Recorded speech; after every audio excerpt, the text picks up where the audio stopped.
Hello everyone, this is Janice with cricketology.blogspot.com, and today I'm going to show you a little card that I came up with. It's not completely put together because still has wet glossy accents on the little feet and on the little ears and some stickles. And the whole idea of this is that it's going to open like that, and then it says, "Have a tweet Easter." And the sentiment comes from a Studio G stamp set that I got at Joann's, and there's the little sentiment.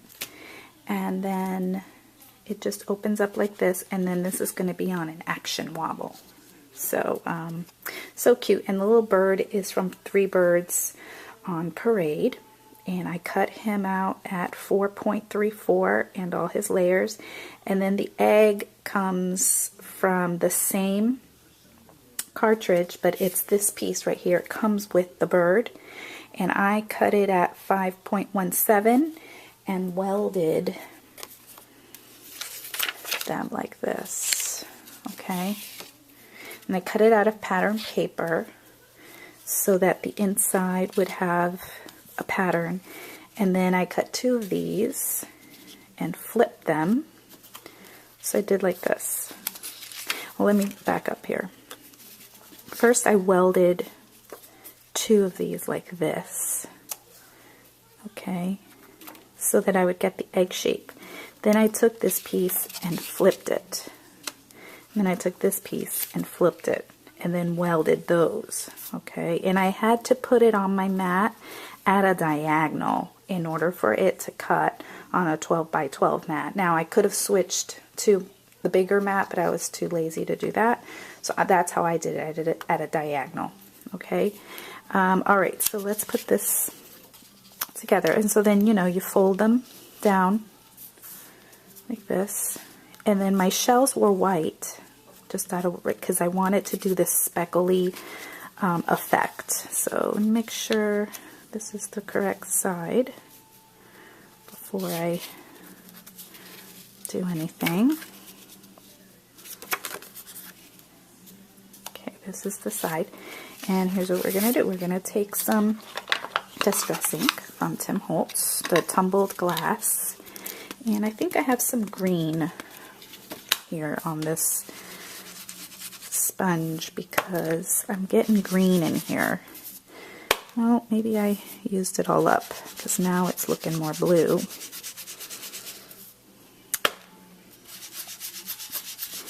And I'm just going over the entire thing. I'm just going to do the edges a little bit. Okay, so that was tumbled glass.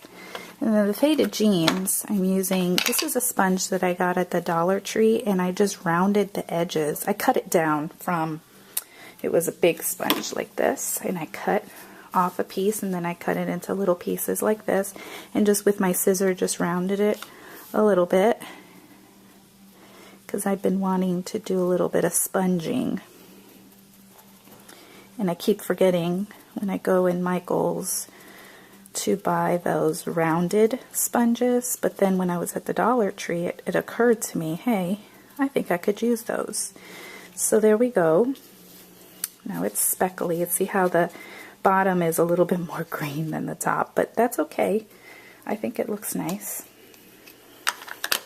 Cute. Okay, then we're going to flock this little bird's ears. Before I do that, let me just go ahead and attach my ribbon. This is just some ribbon from my stash. I'm not sure where it came from. I've had it for a while. And just attached some tape to it ahead of time.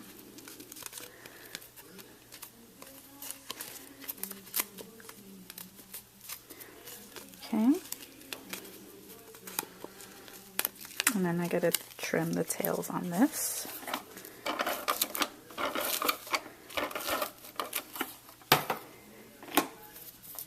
And some Zig 2A for the little points here.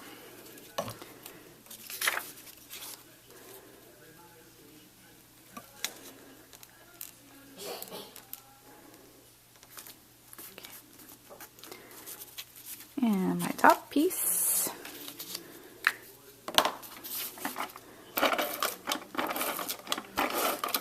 And the paper too, I think it's an old DCWV spring stack that I may have had it for maybe 3 or 4 years. Okay, and then I'm going to, I should have done my sentiment first. I may do it on the below it this time. I'm not sure. Just like that. Yeah, I'll just do it down here.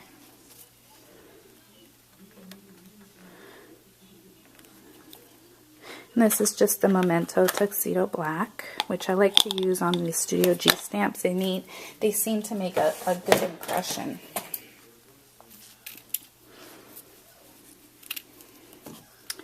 Okay.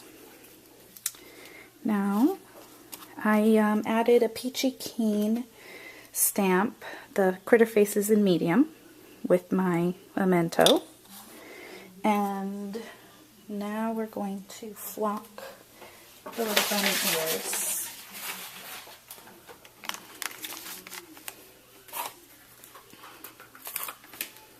Okay, and all we're going to do is take this here, our Zig 2-way glue pen, and since this dries pretty quickly, I am going to just do one side and then we'll do the other side. And this is just flocking from the dollar bin at Michael's. It lasts. It's a great way to just try out flocking to see if you like it before you buy, you know, the more expensive kinds. But it lasts so long that even the more expensive jars, like the Martha Stewart and stuff, I think, you know, isn't really that expensive because it goes so long. Okay. I'm not going to have time to let this dry, so I would, if I was just doing this not on camera, I would let it dry a little bit before, because when you touch it, the flocking comes off. Okay. All right. I'll just save that for later. Okay, and then we've got the little ears that go here, and I'm going to add glossy accents to that. In the little beak, I'm going to add some orange stickles too.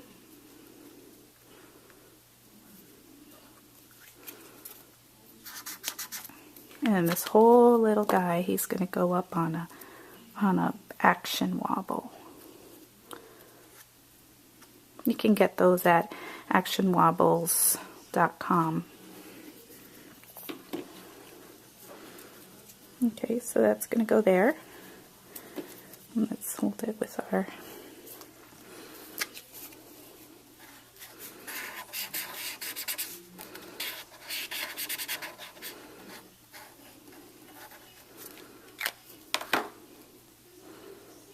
so cute.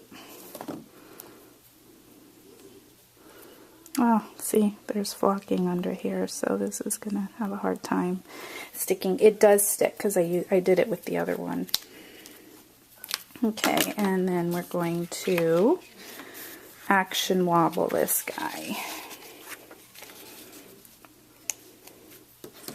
And I'm probably going to add another piece of cardstock to the back of this because it's very flimsy because of the fact that it is just a piece of pattern cardstock, not cardstock, pattern paper.